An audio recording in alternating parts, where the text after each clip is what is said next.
Inilah video penggeledahan yang dilakukan penyidik tindak pidana khusus Kejaksaan Agung terkait suap terhadap hakim yang memimpin sidang, Ronald Tanur.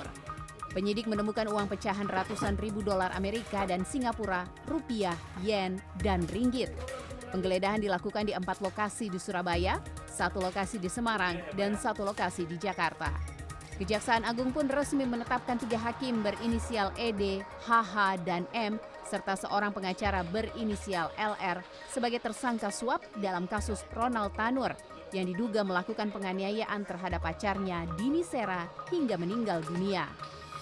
Sehari sebelum penangkapan 3 hakim, Mahkamah Agung mengabulkan kasasi yang diajukan pemohon atau jaksa penuntut umum dalam kasus pembunuhan Dini Sera. Selain membatalkan vonis sebelumnya, majelis hakim juga menjatuhkan vonis 5 tahun penjara terhadap Ronald Tanur. Kemudian mengadili sendiri, 1. Menyatakan terdakwa Gregorius Ronald Tanur, anak dari Edward Tanur, telah terbukti secara sah dan meyakinkan bersalah melakukan tindak pidana penganiayaan yang mengakibatkan mati. 2. Menjatuhkan pidana kepada terdakwa oleh karena itu dengan pidana penjara selama 5 tahun. Sebelumnya, putusan bebas terhadap Ronald Tanur yang dilakukan Hakim Pengadilan Negeri Surabaya pada 24 Juli 2024 menyita perhatian publik.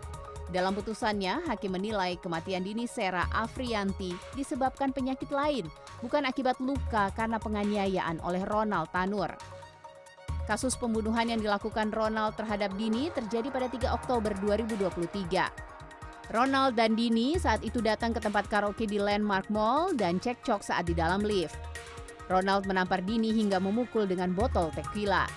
Penganiayaan pun berlanjut di basement, bahkan dalam CCTV terlihat Dini sempat dilindas dengan mobil oleh Ronald. Tim Liputan CNN Indonesia.